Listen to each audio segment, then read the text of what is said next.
हमारा अगला टॉपिक जो है वो है एक पीएन जंक्शन। अब जो बाइसिंग है उसे समझने के लिए पीएन जंक्शन समझना बहुत इंपॉर्टेंट होता है। तो हमारे पास जो दो टाइप के मटेरियल थे, P type and N type, अब हमने उन दोनों मटेरियल्स को अगल बगल में रख दिया है। अब इसमें जो हॉलो सर्कल्स हैं वो रिप्रेजेंट कर रहे हैं होल्स को, और जो फील्ड वाले हैं वो रिप्रेजेंट कर रहे हैं इलेक्ट्रॉन्स को। तो देखो कि पी टाइप में जो थे वो मेजॉरिटी में थे होल्स, माइनॉरिटी में थे इलेक्ट्रॉन्स। एन टाइप में जो थे वो थे मेजॉरिटी में इलेक्ट्रॉन्स, माइनॉरिटी में होल्स।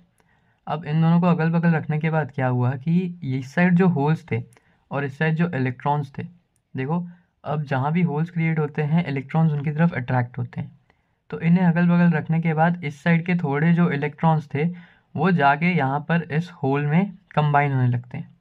जैसे ही ये जाके इस होल में कंबाइन होने लगते हैं तो यहाँ से इलेक्ट्रॉन्स भी गायब होने लगते हैं और यहाँ से कुछ होल्स भी गायब होने लगते हैं।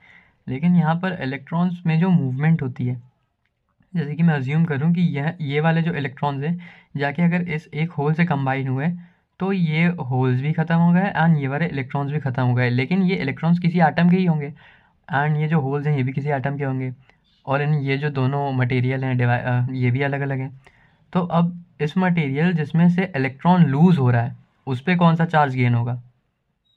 पॉजिटिव, क्योंकि लॉस ऑफ इलेक्ट्रॉन से पॉजिटिव चार्ज गेन होता है। एंड ये जो इलेक्ट्रॉन एक्सेप्ट कर रहा है इस पे कौन सा चार्ज डेवलप होगा? नेगेटिव, क्योंकि गेन ऑफ इलेक्ट्रॉन से नेगेटिव चार्ज डेवलप होता है।